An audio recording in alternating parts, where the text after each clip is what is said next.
Hi guys, the volcano keeps coming in Iceland, and there's only one crater left since June 4th, but that guy keeps coming at it. So while the last few days everyone thought, yeah, it's looking not too bad, it's just continuously flowing, but the lava is thickening, so not advancing too much. And now something has happened. It has advanced. The flow speed of the lava has all over a sudden accelerated for about 3 to 4 hours, and more lava was flowing, and it has caused damage. So what I suspect has happened, we know that there have been 2 lava lakes that have been formed around Solingarfell. We know that the lava was flowing there in these directions. So probably what was holding these 2 lava ponds did burst, causing this rapid accelerated flow of a lot of lava towards the Blue Lagoon. And that's why, and I don't want to say ahead of time because I would not even have opened that place back up again because of the gas pollution risk, but it was obvious that something was happening, so they did not open the Blue Lagoon today. So they didn't let all these daytime visitors in. There was staff in the Blue Lagoon and hotel guests, and they were allowed to stay there until 11 a.m. But then the lava was coming, and it was clear that it's probably going to flow over Grindavik again for the 3rd time. That's the access road to Swartsengi, to the Blue Lagoon, to the power plant. There's not many people at the power plant anymore. They have moved their offices already after the November 10th incident, so it can be controlled basically remotely. But lots of tourists are flocking into the Blue Lagoon, so usually per day 800 people at once are in there. So what did the lava do? It did come and it did flow over Grindavik, so they had to hurry to close the gap in the defense walls because they left a gap open. It's about here on the map so that the road could be used. But now they always had like the excavators on standby should lava advance, that they could close the defense wall so that the lava would flow along the defense wall and not inside, because that would be a problem. So now it is only a few hundred meters away from critical infrastructure, from hot water pipes. So we've had that problem in the past. It was crossing Grindavik and then towards the pipes. But we have another factor that is critical with this lava, because we've had quite a few eruption in this area, and they have been, every eruption has built a lava carpet, and then they have built up on top of each other. New eruption was increasing the height of these lava carpets. And guys, in this eruption, already 36 million cubic meters of lava have flowed out. So that's a lot of lava. It's spreading around 8.6 square kilometers, but they already had this with the last eruption that did last longer, almost like 2 months, 6-7 weeks. This one has been lasting for 10 days because now they're dealing with way more amounts of lava that is building on top of each other. And during the last eruption, the lava carpet has built up higher than the defense walls. That's why it was breaching the defense wall in the north eastern part around Grindavik, slowly creeping over the defense wall. And since there's more lava now, it has increased in many more areas. And that's the same problem that we have in Swartsengi also now. And it seems that it is already slowly starting to creep over the Swartsengi wall as well. Basically, there where we have Grindavik in that area, because it's getting so high, and then new lava flow is pushing sometimes underneath the already solidified lava carpet, pushing towards the defense wall, lifting the lava masses up and then creeping over. The creeping is not very fast, but there's always the risk if the next fast lava flow comes and reaches that area, that defense wall is has like a waterfall effect, because if, let's say, more fast and liquid lava was able to reach the defense wall and then flow over it, it's like a waterfall effect. It accelerates the lava. That's why they have built a second row of defense walls on the eastern side of Grindavik, where the outside wall had already been breached, so that they would be prepared for this eruption. Should there be a breach, the second row could catch it. It is not over yet. And you know, if this eruption, if this one crater remains as active as the one in the last eruption that basically went going from March 16th till May 9th, so almost 2 months, we will see a lot of more lava flow. So Grindavik, we have that volcano, got it in Swartsengi and at the doorsteps of Grindavik as well. So what we have to monitor now is, will there be another increased flow of magma? It has slowed down now, so that speaks for the theory that it's coming out of these lava lakes. So they have emptied out now, and now we have to see, will they fill up again?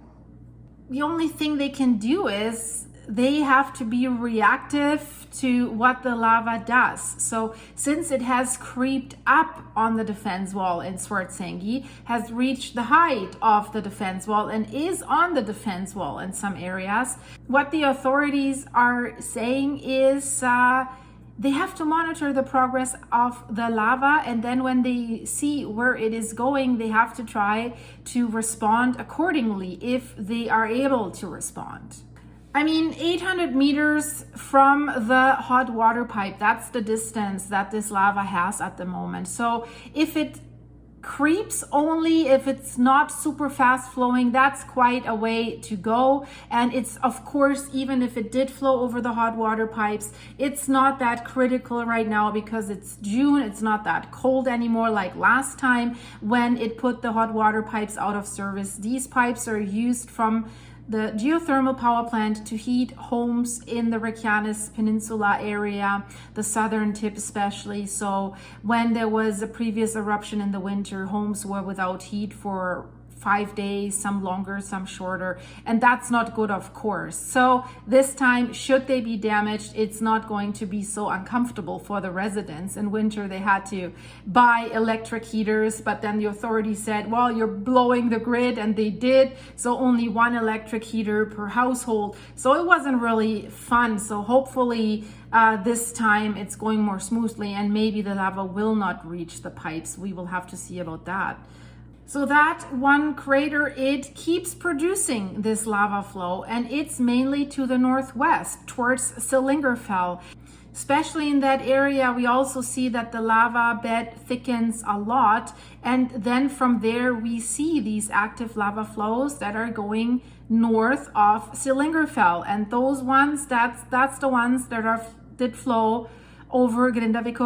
And so this area right now needs to be monitored very, very closely, because there is critical infrastructure and not so critical infrastructure like the Blue Lagoon. It's just a money grab with tourists, right?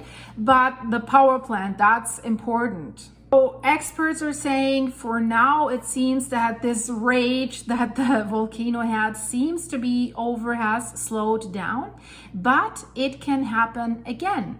That's what they're saying. So they are also saying the flow of magma is constant. So it's constant what is flowing into the system from a deeper magma reservoir and what is coming out. It seems since this is balanced, we don't see a land subsidence, we don't really see the land rise.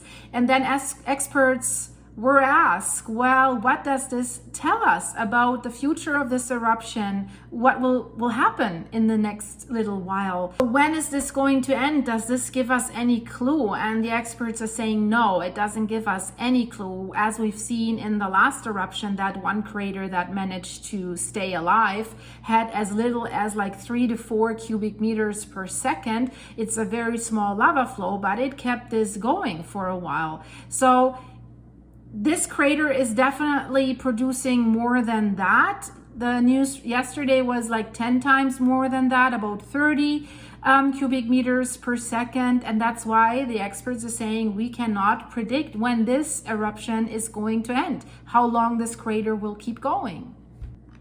The earthquake activity overall on the Reykjanes Peninsula is basically close to nothing. There's really not much going on, and this shows there's not much stress that needs to be relieved, because that flow is quite balanced right now, doesn't cause any rumbling or anything.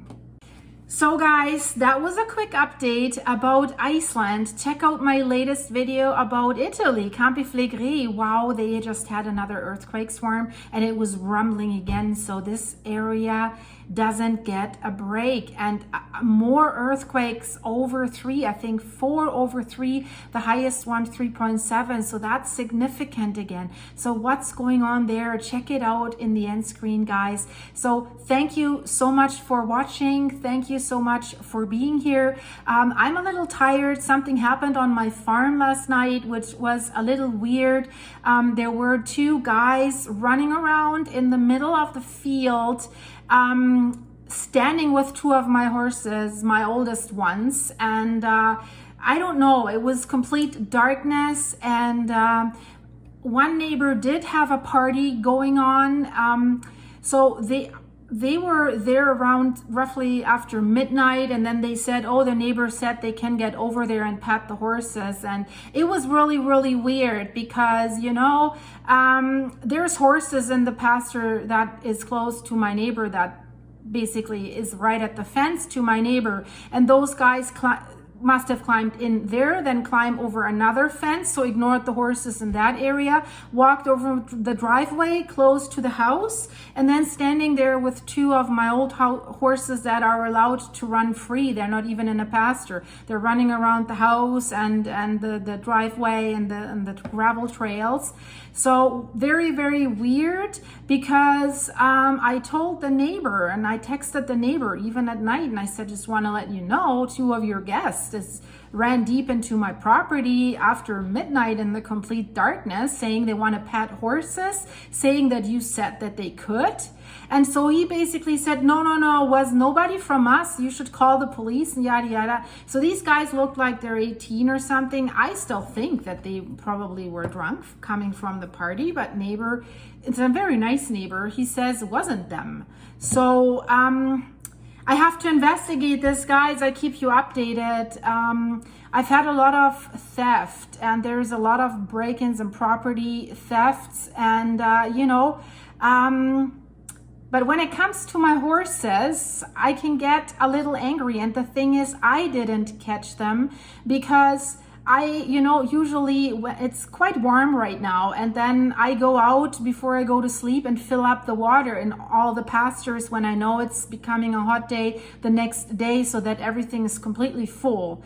So I was about to do that, but then I saw the earthquakes that happened at Campi Flegrei, and I wanted to make that video and send it out to you guys. So as this took longer and longer, I asked a friend, can you fill up the water troughs for me? And he caught them.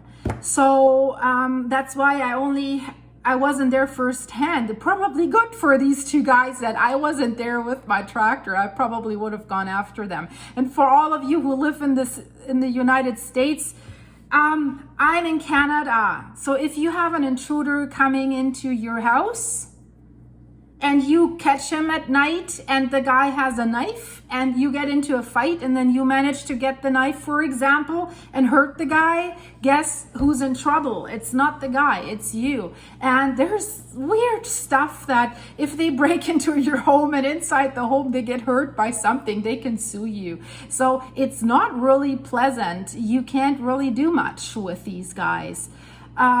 So yeah, I'll have to see, and I'll have to ask around. That's why, again, I'm a little tired, and I have a coffee scandal. Last night I didn't manage to get me some coffee for this morning, so this is what I have.